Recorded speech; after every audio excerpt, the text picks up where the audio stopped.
A los florindos no les va a gustar este video, porque aquí Gabriela Rivadeneira dice la verdad y el tema de Aquiles Álvarez sale a la luz. Escuchen bien, ecuatorianos, cuando el poder se ensaña contra la gente honesta, contra la gente de bien.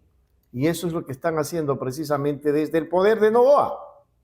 El debate político y judicial en el Ecuador ya registró tensiones crecientes respecto al rol de las instituciones del Estado y las garantías de la democracia.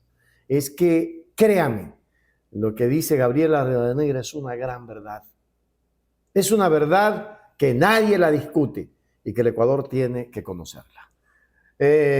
Según Gabriela, existe un uso reiterado de los mecanismos institucionales para perseguir adversarios y condicionar el panorama electoral.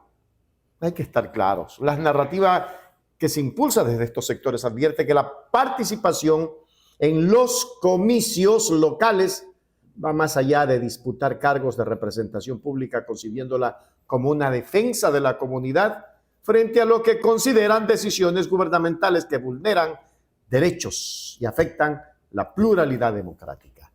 Ecuatorianos, esto es lo que tenemos. Miremos. No se han presentado inventarios físicos, guías de despacho, reportes de terminales que demuestren que ese combustible efectivamente fue desviado. No, y lo más grave, Lenin, es, permítame, dos cosas que la gente tiene que saber.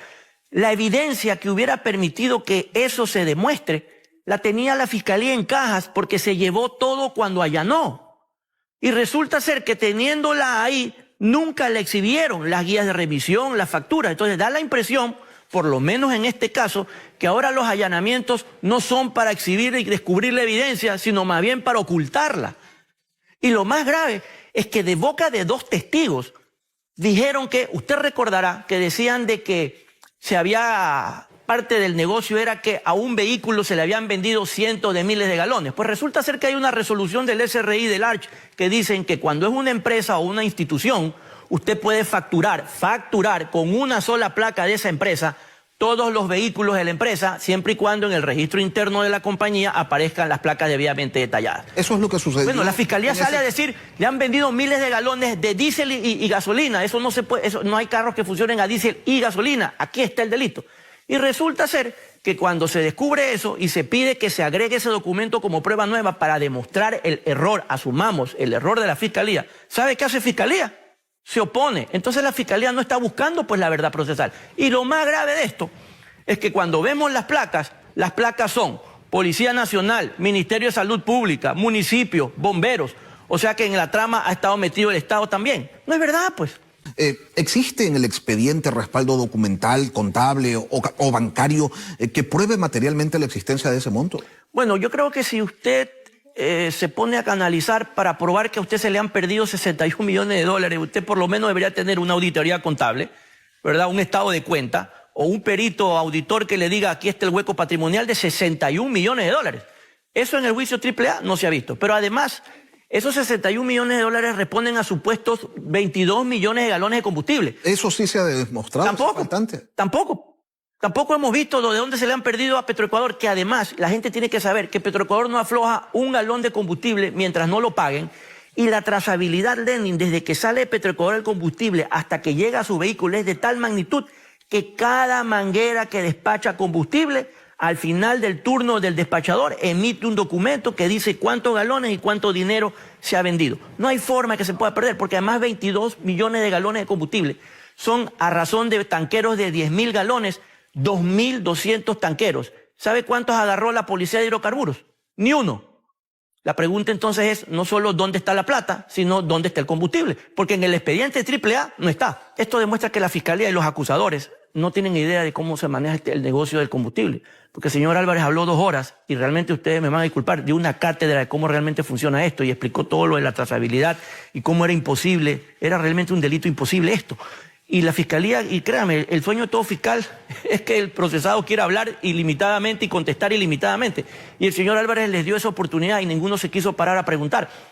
Eso yo creo que ya dice mucho. Coincidencia que es justo entre que se termina de caer AAA y estaba por empezar el juzgamiento de Grillete. Esto no es coincidencia. Si usted le ve todos los tiempos a lo que ha ocurrido, evidentemente se está enviando un mensaje subliminal mayoría que está mucho más que eso, para decirle a los jueces, mira lo que pasa cuando tú no estás en las líneas en que tienes que estar. Y eso es lamentable para la independencia judicial. Esto no puede terminar en derecho, en nada que no sea una ratificación del estado de inocencia. Y es que en el ámbito estrictamente legal, las denuncias e investigaciones contra figuras públicas como el alcalde de Guayaquil, Aquiles Álvarez, han generado duros cuestionamientos sobre la solvencia técnica de la Fiscalía. Julio César Cueva, abogado de la defensa, sostiene que el proceso penal, denominado caso AAA, carece de fundamentos contables y financieros probados. Según el jurista, la acusación atribuye un presunto perjuicio de 61 millones de dólares, equivalente a 22 millones de galones de combustible, presuntamente desviados, sin que en el expediente reposen auditorías contables, estados de cuenta, ni reportes terminales que respalden materialmente dichas cifras. A las claras, es una persecución, a las claras persiguen a Aquiles porque sabían que les ganaban las elecciones. Que mientras anulan al adversario, mientras tenemos presos políticos, mientras Jorge Glass Espinel sigue sufriendo injustamente el encarcelamiento y el alcalde de la ciudad más poblada de este país, Aquiles Álvarez, está viviendo tortura en la cárcel de máxima seguridad sin sentencia, mientras allanan, mientras suspenden derechos políticos y mientras amenazan a candidatos y partidos políticos, el pueblo se está desangrando. Y esa es una de las preocupaciones que tenemos. Compañeras y compañeros, ¿por qué participar en este periodo electoral? No solamente es una decisión para llegar a curules, para ganar concejalías, juntas parroquiales, alcaldías o prefecturas. No, es porque desde esos espacios se puede empezar a transformar el modelo que queremos presentar hacia la población en general. Un modelo que escucha al pueblo, un modelo de política pública que reivindique los derechos constitucionales, un modelo que permita que los gobiernos locales puedan estar más cerca de su gente para protegerla frente al abandono y el quemipotismo del gobierno nacional. Y ojo, el Ecuador vive un proceso electoral fraudulento de origen. El fraude no solamente se ejecuta en el conteo de los votos. Un fraude es también cuando una expresidenta del Consejo Nacional Electoral salió a justificar el adelanto del calendario electoral y a decir con absoluta claridad que una cosa es ir a votar y otra cosa es elegir. Y posiblemente estén dando la razón con las acciones y las decisiones políticas de Daniel Noboa frente al órgano de control electoral. Daniel Noboa será el que escoja quién está en papeleta y seguramente el que escoja quién ejercerá los gobiernos locales. Mucho más cuando su ministro de gobierno, Reinberg, sale a decir, sin sangre en la cara, que los gobiernos locales tienen que alinearse a los preceptos de Daniel Noboa. Así. Hay que darles un curso básico de constitucionalismo y de derecho a estos personajes que hablan con absoluta ignorancia y mediocridad de las normativas que rigen esta patria. Y es que no les importa. Y por eso nuestra terquedad. Y sí, somos tercos, porque vamos a seguir disputando esta patria, porque no podemos naturalizar y cotidianizar. No, esto no está bien. En conclusión, el análisis conjunto de los elementos vertidos evidencia que el caso contra Aquiles Álvarez trasciende la discusión técnica para situarse en el centro de la disputa institucional del país. La falta de respaldos auditorables, el rechazo a la evidencia exculpatoria e inconsistencias en la fundamentación del presunto delito debilitan la tesis de la acusación.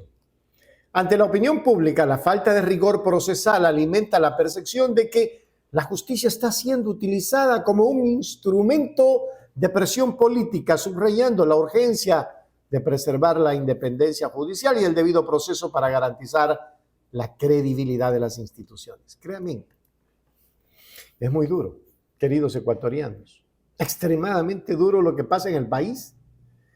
Un alcalde electo por votación popular con millones de votos es apresado por el capricho de un muchacho rico que no sabe ni cómo se hace una tortilla de huevo y ni siquiera sabe cuánto cuesta un solo huevo. Él sabe cuánto cuesta la cosa blanca, esa que respira cada vez que le da la gana, y aquella que exportan, pero cuando cogen los contenedores, absolutamente nadie dice, mire, esto pertenecía a fulano y lo estamos quemando, porque este país está tomado por organizaciones delictivas. Esos son los que están este momento arriba en el poder en el Ecuador. Se las dejo para que ustedes lo entiendan. Hágase miembro plata, miembro oro, suscríbase a Hechos Ecuador Noticias. En YouTube, Hechos Ecuador, dice la verdad. Hechos Ecuador, la verdad está ahí. No te pierdas nada, cada día algo nuevo. Conéctate al canal y mantente informado. Siempre estamos aquí para darte lo mejor. Hechos Ecuador. sin temor.